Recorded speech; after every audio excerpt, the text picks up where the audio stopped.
Ethan sat inside his car outside the apartment building while rain moved slowly across the windshield. The engine was still running, but he had not touched the steering wheel for almost 20 minutes. People passed by carrying grocery bags or talking on their phones, and every time the entrance door opened, warm light spilled briefly onto the wet street before disappearing again. His phone vibrated in his hand. Vanessa. Ethan already knew what the message would say before he opened it.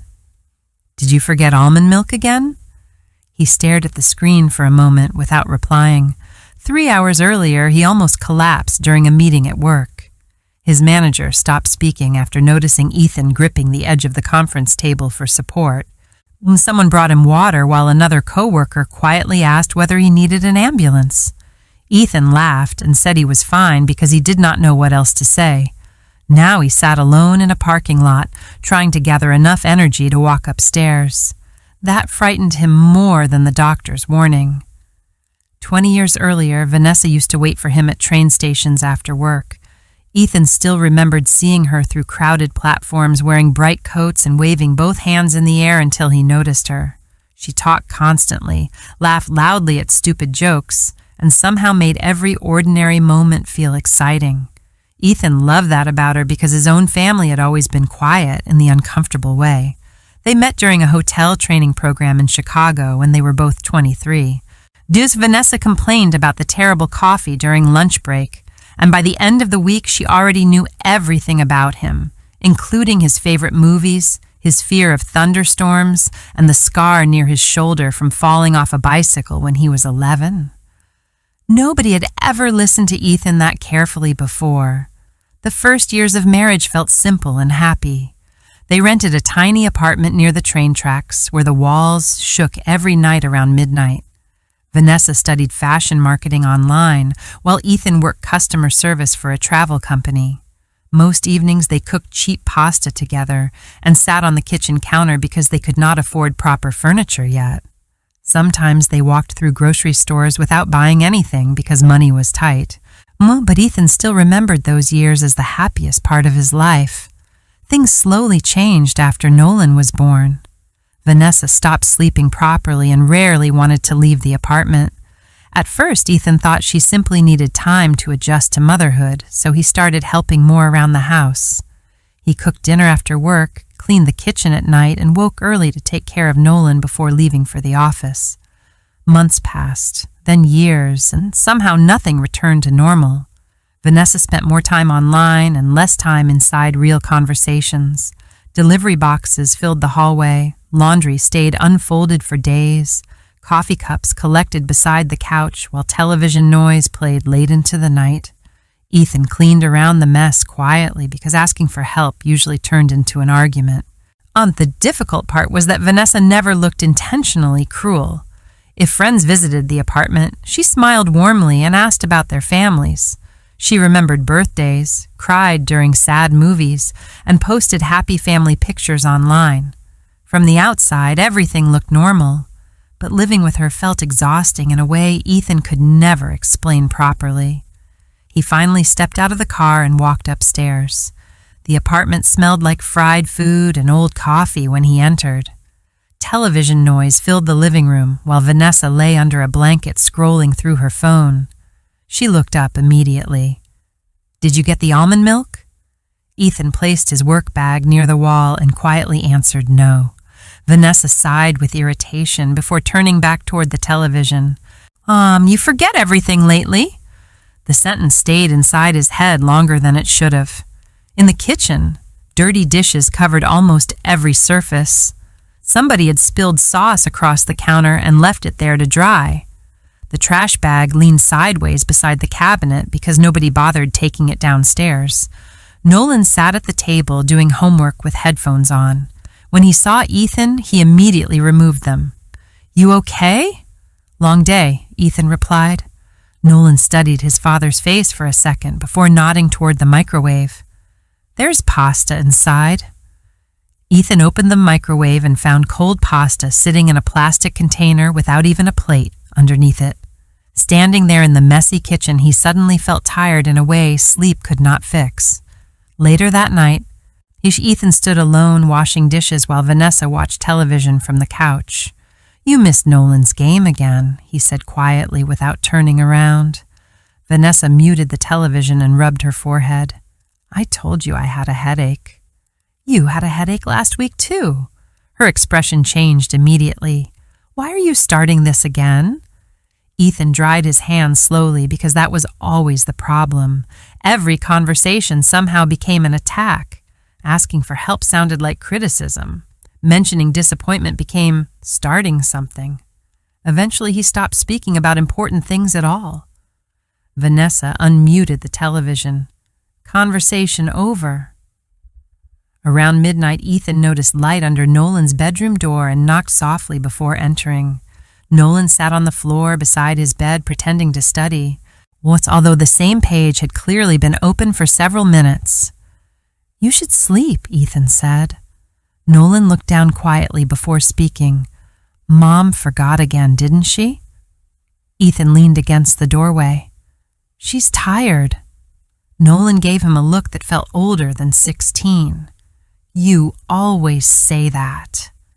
The room became quiet for a moment before Nolan asked something Ethan was not prepared to hear. "Why do you stay?"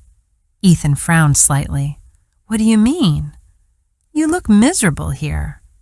The words hit harder than Ethan expected because children notice far more than parents wanted to believe. He sat beside Nolan on the floor, and for a while neither of them spoke. Then Nolan admitted that sometimes he stayed awake at night listening for his parents' voices. Ethan assumed he meant arguments, but Nolan slowly shook his head. "The silence feels worse," he said. The next morning, Ethan woke before everyone else. He packed Nolan's lunch, answered work emails, and started coffee before the sun fully rose outside the kitchen window. While searching for clean containers inside the cabinet, dizziness suddenly hit him again. One hand grabbed the counter automatically as his vision blurred for a second. Ethan stood there breathing carefully inside the quiet apartment, and a strange thought entered his mind. He could not remember the last time somebody asked whether he was okay and actually waited to hear the answer. "Before I share the rest of story, I need to know, where are you listening from? I would love to hear from you." Ethan called in sick for the first time in almost 8 years. His manager sounded concerned but not surprised. She told him he should have taken a break months earlier, then reminded him to rest properly before ending the call. Afterward, Ethan remained seated at the kitchen table with his phone still in his hand. Morning light entered through the window and revealed details he normally ignored while rushing to work. Dust collected beside the radiator. Cabinet doors remained half open. A damp towel hung across the oven handle, and Nolan's basketball shoes still rested beside the front door because nobody remembered to move them after cleaning the floor halfway the previous evening. From the living room, television noise echoed through the apartment. It was only 9 in the morning. Vanessa was still asleep. For years, Ethan convinced himself things were not as bad as they sometimes felt. Sitting there alone in daylight, however, he realized how much of his life revolved around avoiding arguments. He kept the peace by staying quiet, apologizing first, and pretending exhaustion was normal. Somewhere along the way, silence became easier than honesty. Around 10, Vanessa finally entered the kitchen wearing one of Ethan's old college sweatshirts. She opened the refrigerator, looked around briefly, and frowned. "There's still no almond milk?" Ethan stared at her for a second before laughing quietly to himself. It was not an angry laugh or even a happy one. It sounded more like disbelief. Vanessa crossed her arms immediately. "What? I almost passed out at work yesterday. You already told me." "No," Ethan replied calmly. "I told you what happened. I don't think you actually heard me." The room became quiet. Usually Ethan lowered his voice whenever tension started building between them, but this time he felt too tired to smooth everything over. "I'm exhausted, Vanessa." She leaned against the counter and rubbed her forehead impatiently. "Everybody's exhausted. That's not the point." "Then what is the point?" Ethan looked around the apartment slowly before answering. The point is that I feel like I'm carrying this family alone. Vanessa gave a short laugh. That's dramatic. Maybe it sounded dramatic, but hearing her dismiss him so quickly hurt more than shouting would have. Ethan suddenly realized that Vanessa truly did not understand how unhappy he had become. She saw stress, routine, and temporary frustration. She did not see someone slowly breaking under years of pressure. That afternoon, Ethan picked Nolan up from school instead of going to work. The teenager noticed immediately that something felt different. "You sick?" Nolan asked after climbing into the car. "A little." Nolan nodded and stared out the window for several seconds before quietly speaking again. "You should quit." Ethan glanced toward him. "Quit what?" "All of it." The answer sounded too heavy coming from a 16-year-old. Traffic moved slowly through wet streets while Ethan drove in silence. Finally, he asked whether things at home were really that obvious. Nolan rested his head against the window glass. "You don't smile here anymore." Ethan tightened both hands around the steering wheel because the sentence felt painfully true. That evening, Vanessa ordered expensive takeout while Ethan helped Nolan finish a history project at the dining table. Halfway through dinner, Vanessa suddenly looked up from her phone. "I think we should take a vacation." Ethan blinked with surprise. "A vacation?" "Maybe Miami," she continued. "We need a reset or something." For a moment, Ethan simply stared at her because he realized they viewed their marriage in completely different ways. To Vanessa, the problem still seemed temporary. Stress, routine, boredom. To Ethan, it felt like drowning slowly. "We don't need a vacation," he said quietly. Vanessa rolled her eyes. "Then what do we need?" Ethan answered before thinking carefully about it. "A partner." Even Nolan stopped eating after hearing that. Vanessa pushed her chair back hard enough to shake the table. "Oh my God, Ethan. Do you hear yourself lately?" "No," he replied. "I don't think anybody's really heard me for years." "You act like I do nothing." Ethan looked toward the sink full of dishes, the unopened bills near the microwave, and Nolan sitting silently between them. Then he looked back at Vanessa. "You want me to lie?" That ended the conversation. Vanessa locked herself inside the bedroom while Ethan cleaned the kitchen alone. Nolan quietly dried dishes beside him without being asked. Neither of them spoke much, but Ethan noticed something unsettling while they worked side by side. His son moved through the kitchen like someone already used to helping carry adult problems. Later that night, Ethan woke up thirsty and walked toward the kitchen for water. As he passed Nolan's bedroom, he noticed light beneath the door again.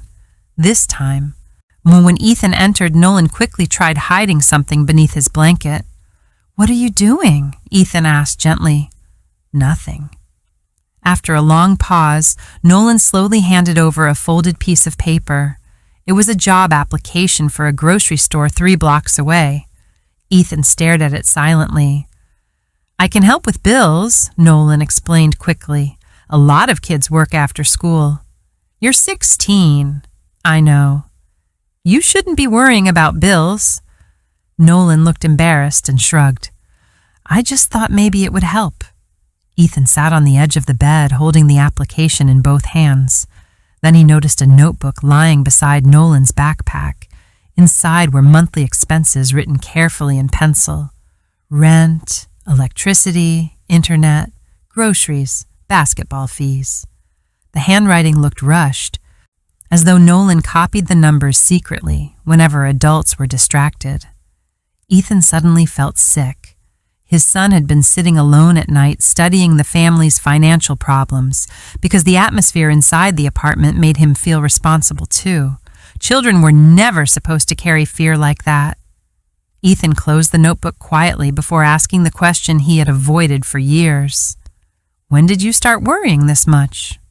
Nolan stayed silent for a moment. "Probably around the time you stopped laughing." Ethan lowered his eyes because there was no defense against honesty like that. The next morning, Ethan made a decision. Not dramatic, not impulsive, just clear.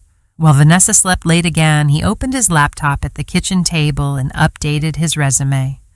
By noon, He had already sent applications to companies outside Chicago, Seattle, Denver, Boston, anywhere far enough to breathe differently. When Vanessa finally walked into the kitchen, she immediately noticed the open laptop screen. "What's this?" "Job applications." Her expression hardened instantly. "You're serious?" "Yes." "You'd really leave your family?" That sentence angered Ethan more than he expected because for years he stayed through exhaustion, silence, and loneliness while convincing himself things would improve eventually. And somehow he was still the one being accused of leaving. "I've been here the entire time, Vanessa," he said quietly. "You just stopped noticing." For once, she had no answer. That evening, Nolan found Ethan sitting alone on the balcony, watching traffic move below the apartment building. A cold wind passed through the city while distant sirens echoed somewhere downtown. Without speaking, Nolan sat beside him and rested his head lightly against Ethan's shoulder, the same way he used to as a child. Ethan closed his eyes for a moment because he suddenly understood something painful. His son had spent years watching him disappear slowly inside this marriage, and neither of them knew how much of Ethan was still left. 3 weeks later, Ethan received a call from a company in Seattle. The interview lasted less than an hour, and the official offer arrived the following morning. The position paid better, included shorter working hours, and allowed remote work several days each week. Ethan read the email 3 times while cold coffee sat untouched beside his laptop. For years, every important decision in his life revolved around keeping peace inside the apartment. Now, for the first time in a long while, he was thinking about what he actually needed. That frightened him more than moving across the country. Vanessa noticed the change before he even mentioned Seattle. Ethan stopped explaining himself constantly. He stopped trying to repair tension after every uncomfortable conversation. He still cooked dinner for Nolan, paid bills, and went to work. But emotionally, he seemed farther away every day. One evening, Vanessa entered the kitchen while Ethan washed dishes after dinner. "You've been acting strange for weeks," she said. Ethan kept his eyes on the sink. "I think I'm just tired." "You keep saying that because it keeps being true." Vanessa leaned against the counter and crossed her arms. "Well, you know what? I think you want me to be the bad person here." That finally made Ethan turn around. "No," he replied quietly. "I think you stopped noticing me a long time ago." Vanessa looked hurt immediately. "So now I'm a terrible wife?" "I didn't say terrible." "Then what are you saying?" Ethan searched for the right words but found only exhaustion. "I'm saying I can't keep living like this." The apartment fell silent again. Conversations between them often ended that way now, with both people standing in the same room while feeling completely separate from each other. Later that night, Ethan accepted the Seattle offer. He did not tell Vanessa immediately because he already knew how the conversation would end. She would panic, become defensive, and somehow turn everything into another argument about blame instead of listening to what he was actually trying to say. 2 days later, Nolan became the first person Ethan told. After basketball practice, Ethan parked beside the empty school field and handed his phone to Nolan with the contract open on the screen. Nolan read quietly for a moment before looking up. "When do we leave?" Ethan blinked with surprise. "We?" Nolan looked confused. "You thought I'd stay here?" The answer hurt Ethan more than he expected. Not because Nolan chose him, but because the decision sounded so immediate and certain. Cold wind pushed loose leaves across the parking lot while Ethan stared toward the empty basketball court. "I haven't decided anything yet," he admitted. Nolan rested both arms across his knees. You know, Mom's not going to change just because you stay." The honesty in his voice sounded older than 16. That evening, Ethan stood inside the apartment doorway watching Vanessa on the couch with the television playing loudly in the background. For a moment, he tried remembering the last time she looked genuinely happy instead of distracted or emotionally numb. He could not remember. "Vanessa," he finally said. She looked up from her phone. "I got the Seattle job." Her expression changed immediately. "What?" "I accepted it." The room became completely still. "You're joking." "I'm not." Vanessa slowly stood from the couch. "So what? You're just leaving?" Ethan rubbed his hands across his face before answering. "I can't keep doing this anymore." "Doing what? Being married?" "No," he replied calmly. "You ain't living like two people who barely see each other." Vanessa laughed once in disbelief. "This is insane." Ethan glanced around the apartment at the dishes in the sink, unopened delivery boxes near the hallway, and television noise filling an otherwise empty room. "I don't think it is." Tears slowly appeared in Vanessa's eyes, but her voice remained sharp. "So after 20 years, you're done?" Ethan almost answered immediately, but the truth felt more complicated than that. He was not leaving because of one terrible year or one argument.